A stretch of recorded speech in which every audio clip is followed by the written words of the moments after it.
Já pensou em entrar num bar para descontrair e sair com uma obra de arte? Ou construir o seu próprio avião para conhecer paisagens distantes? E que tal entrar numa Kombi para conhecer as aventuras musicais desta banda que roda o mundo? É o que vamos ver e descobrir neste episódio do Enredo Cultural.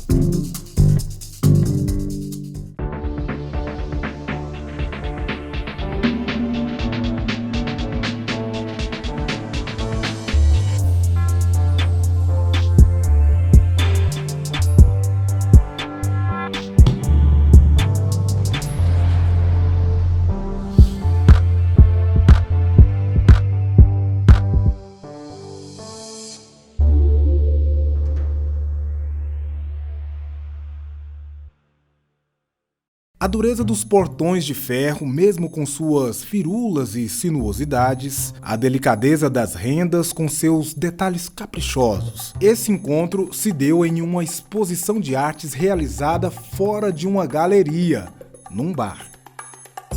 Lauro, o que é esse gradil de rendas? Esse gradil de renda, ele é um encontro de dois artistas. E na verdade, os gradis que eu tenho usado nos meus últimos trabalhos, esses portões desenhados, com seus ornamentos específicos e tal, com as rendas que a Thaís também traz para os seus trabalhos, e que foi uma coincidência, na verdade. Esse ponto de delicadeza das duas obras se juntam para contar uma outra história.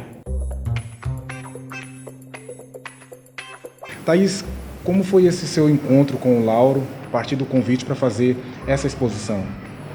Bom, foi um encontro bastante interessante. O trabalho que a gente fez junto foi extraordinário, né? Assim, ele saiu numa noite, né, onde a gente conversava sobre quais seriam as linhas em que a gente traçaria, né, essa exposição. E a gente não podia deixar de fora os nossos ancestrais, né, o que a gente carregava nesses trabalhos. A gente tem essa exposição que acontece dentro de um bar, que é um espaço diferente. Olha, o impacto, no fim das contas, acaba sendo positivo. A gente criar alternativas, tanto para os artistas terem mais opções de poder mostrar as suas produções, tanto para o público. É quase um manifesto, Sim. Se a gente for parar para pensar, né?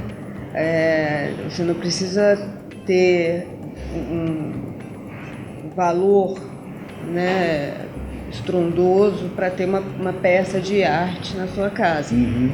Não é necessariamente a popularização, onde você tem que encaixar, vamos dizer assim, modelagens para que a arte seja entendida ou compreendida, né? Mas não elevar a arte, né, que seja arte erudita, música, o cinema, enfim, né, como ela é para um público diversificado.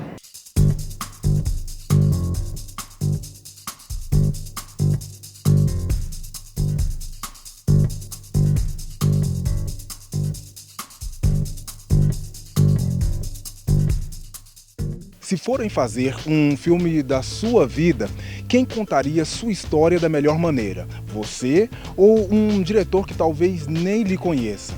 Pois é, o cinema muitas vezes se propõe a retratar a realidade, mas muitas vezes essa representação é feita por pessoas que não viveram o contexto. A partir de 1990, essa história começa a mudar com o cinema de periferia.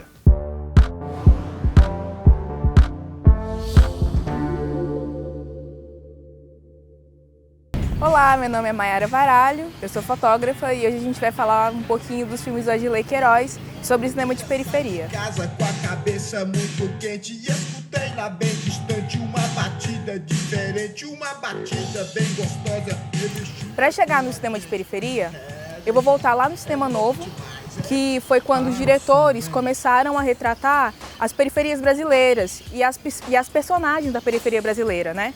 O problema desses retratos que eram feitos era porque a galera que fazia filme não era a galera da periferia. Então eles tinham uma ideia do que era aquilo e a partir daí que eles faziam os filmes. E aí nos anos 90 a gente teve uma virada nessa representação que ela começou a ser muito violenta, ela começou a querer falar mais sobre realidade. E aí um dos marcos dessa época foi o filme do MV Bill. O MV Bill é um cara da favela, da CDD, e aí ele fez o Falcão Meninos do Tráfico. E um exemplo que a gente tem hoje em dia sobre essa galera que produz aqui perto da gente é o Adilei. O Adilei é um cara que é goiano, ele morava numa fazenda e ele foi expulso de lá e ele foi para Brasília. E aí o Adilei é um cara da Ceilândia, ele tem lá os seus privilégios porque ele é do cinema da UNB e ele começou a fazer filme da Ceilândia, né? Daí que vem a potência do cinema de periferia. Por quê? A gente tem uma galera que vive ali, que entende todo aquele contexto e como aquilo funciona e faz o filme sobre aquilo ali. O cinema do Adilei é híbrido, né? Ele faz ficção ao mesmo tempo que ele também tem ele documentário. E na Cidade é Uma Só, ele tem personagens que são personagens da vida real e que ele coloca ali um pouquinho de mise-en-scène para poder falar sobre essa realidade. E aí durante o filme a gente tem altas questões urbanas, assim, né? Eu costumo falar que a história da grilagem em Brasília ela é kármica, né? Porque, assim, quando eles foram pra lá, tinha os quilombolas, eles tiraram os quilombolas. Aí eles construíram a cidade. Aí a galera foi morar lá perto, eles tiraram a galera. Construíram outras coisas.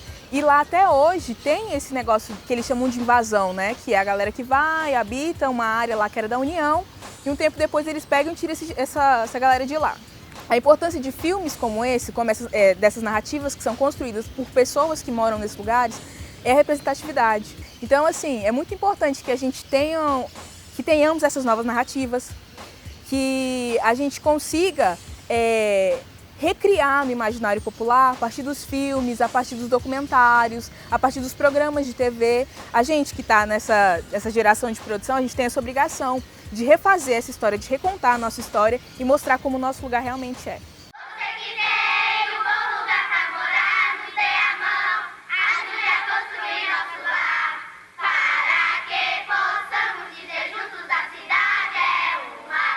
Aí está Brasília, tantos anos passados.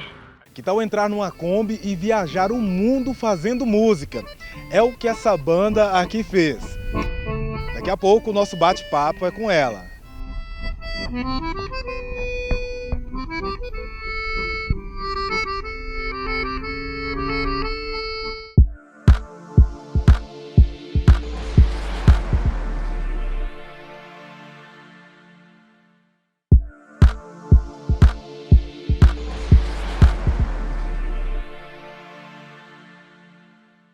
Em 2019 é o Ano Internacional das Línguas Indígenas comemorado pela Unesco.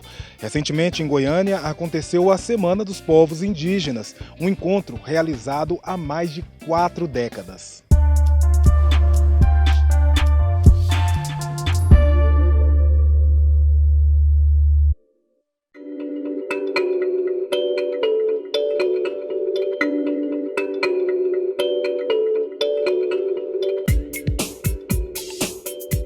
Bom, a semana ela tem início há 30 anos atrás, uma iniciativa do Instituto Goiano de Pré-História e Antropologia da PUC de Goiás. E esse ano eles convidaram a gente para co-organizar o evento, né, nesses 30 anos.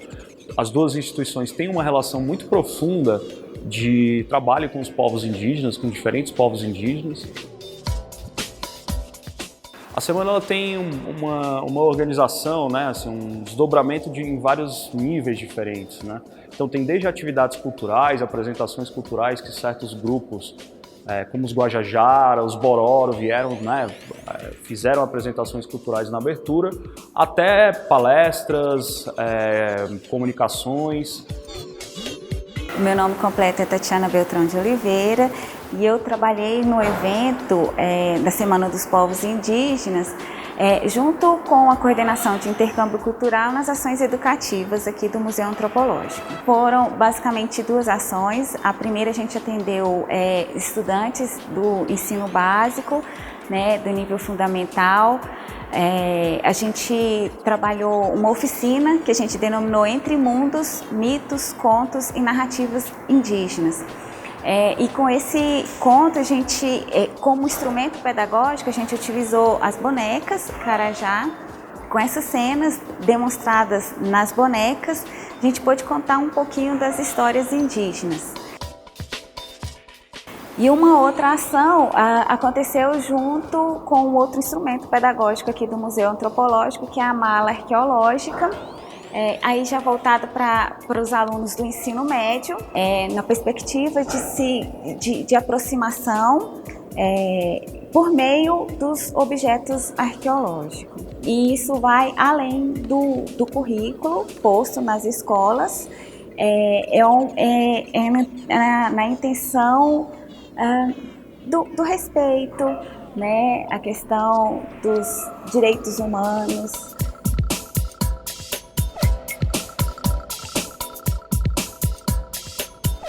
A gente vive um momento de um certo enfraquecimento, né, das instituições, dos órgãos que trabalham com políticas públicas ligadas aos povos indígenas. Então a semana ela tem uma importância especial, que é de trazer um pouco desses debates. E a universidade cada vez mais tem adotado políticas de inclusão e isso tem mudado a nossa universidade. E eu tenho absoluta certeza que para melhor.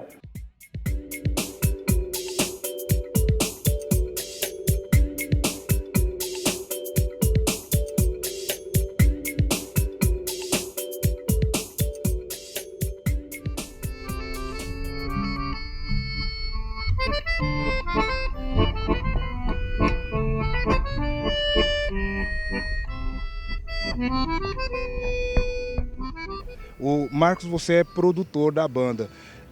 Produtor é quem cuida do dinheiro. E de onde que vem esse dinheiro para poder sustentar esses quilômetros e quilômetros que vocês rodam? Bem, na verdade a produção da banda é uma produção muito compartilhada, né, entre todo mundo. A gente busca um consenso, mas que isso só é possível porque é um trabalho compartilhado com todo mundo e todo mundo no mesmo desejo, né, que é de tocar e fazer da música um objeto de transformação social, assim, onde a gente chega, a gente busca se envolver com a comunidade local, com os grupos de artistas, e aí para ter essa troca também, né? O grupo busca isso, né? Como é ficar tanto tempo longe do país de origem de vocês, longe da família, longe dos amigos? Como é essa relação? Às vezes você tem muita saudade e perde também as suas marcas lá. Para a família, acho que não muda nada. É só quando voltar muito bom, e aproveitar o máximo e depois vai embora.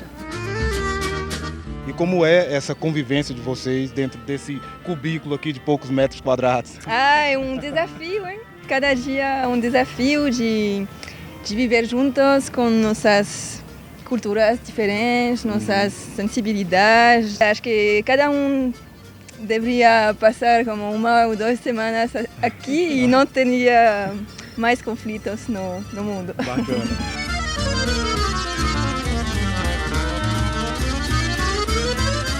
Bom, a Laura disse que conviver aqui dentro desse espaço seria talvez a solução, seria a forma de encontrar paz no mundo, né? Então nós viemos aqui para dentro e já encontramos também o Fábio, né? Que também é instrumentista na banda. Fábio, você está na banda há quanto tempo? Tô desde fevereiro, faz 3 meses agora. E como tem sido essa experiência? Tem sido maravilhosa, assim.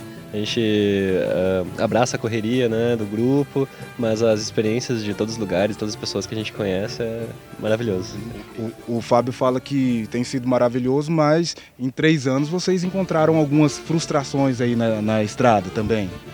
Além da parte prática da Kombi, que às vezes não passa na fronteira, que às vezes quebrou na Argentina, a gente não tinha peça, ficou 17 dias viajando de ônibus com contrabaixo acústico e todos os instrumentos na mão, tudo mais. Mas tem, acho que, uma questão diária de correria, de luta, que é de conseguir fazer arte, viver de arte no Brasil e no mundo, né?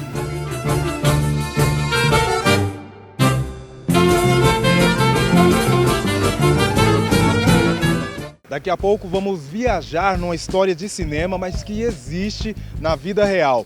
Vamos conhecer a produção do filme documentário A Viagem de Ícaro.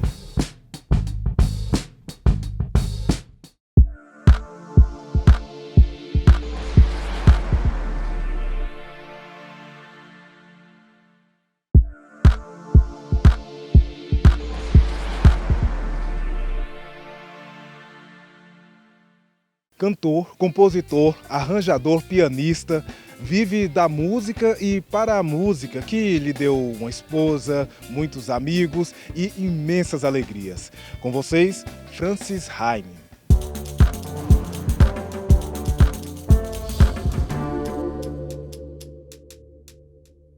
Olá, meus amigos queridos goianienses, eu sou Francis Haim, compositor, arranjador, pianista, maestro, e tenho o maior prazer de estar aqui conversando com vocês, falar um pouquinho sobre a minha música, sobre a minha carreira.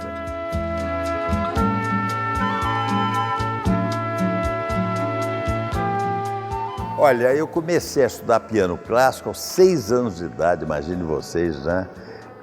Fiz o Conservatório Brasileiro de Música, né? Mas não pretendia ser músico, não. Eu queria ser engenheiro. Ser músico, para mim, sempre foi uma alegria, né? Quando eu componho uma música, né?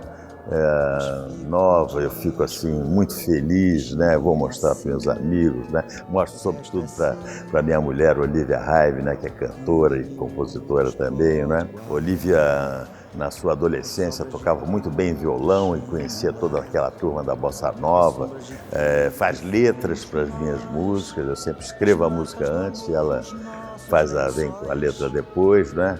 Ela produz discos meus, eu produzo discos dela, né? De modo que nossa vida é muito musical, muito compartilhada nesse sentido. Quem não tem sua Maria, trate logo de arrumar.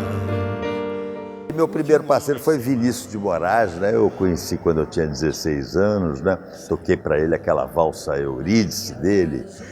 E outros parceiros também, dos quais o mais importante, com as músicas de mais sucesso, não é? Chico Buarque de Holanda, não é? Com quem eu fiz várias canções que tiveram bastante sucesso. A primeira foi Atrás da Porta, né? Com uma gravação belíssima de Elis Regina, né? Rui Guerra, meu segundo parceiro, cineasta, né, com quem eu fiz muitas músicas, né? E muitos parceiros, Gilberto Gil, Milton Nascimento, Abel Silva, Thiago Amude, né? E por aí vai. Então, a criação é um certo mistério, né? Nesse livro eu fico especulando sobre o que me levou a fazer certas canções, né? Examinando as influências que eu sofri ao fazer uma determinada canção, né? Eu ouvia muito, quando eu era garoto, eu ouvia sobretudo música brasileira, né? Noel, Cartola, Pixinguinha. É uma maneira de me expressar, né? Quer dizer, sem música eu não saberia viver, né? Então, antes de mais nada, a música é uma necessidade vital para mim, né? E eu adoro quando ela chega aos outros, né? Eu não entendo a vida sem música, não sei como é que seria, né?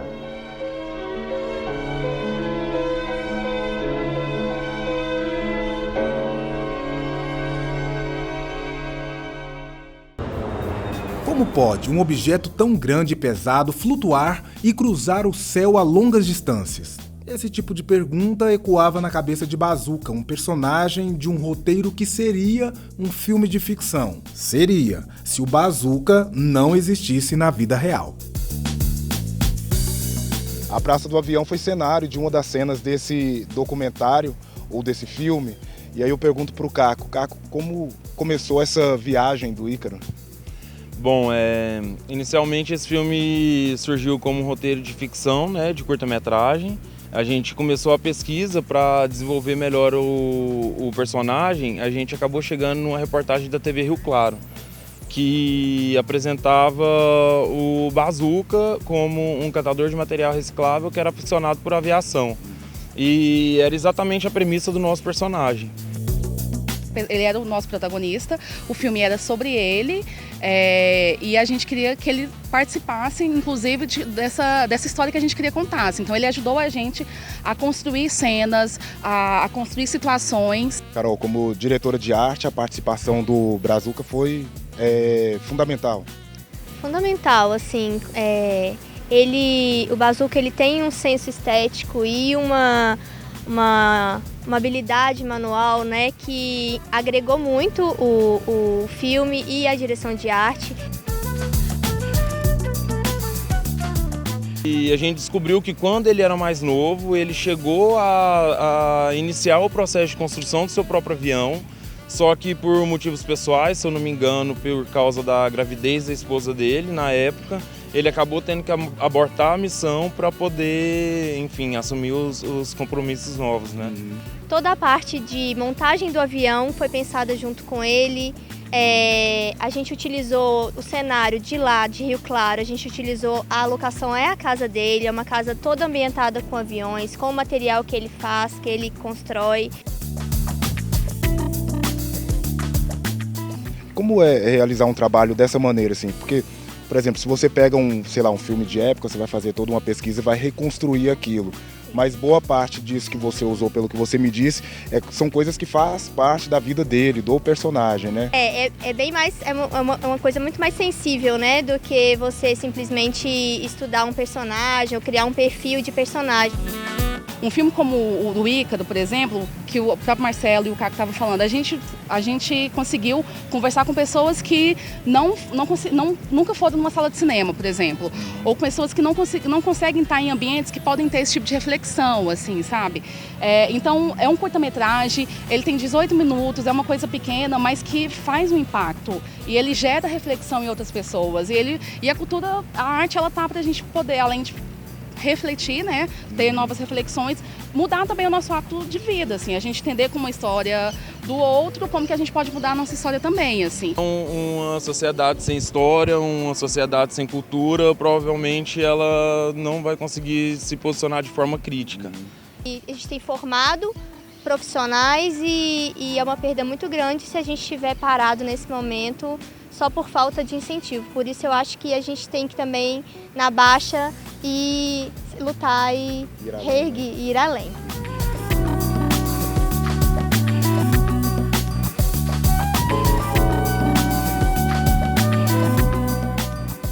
Hoje a nossa viagem termina por aqui, mas semana que vem teremos novos destinos nesse universo cultural da nossa região.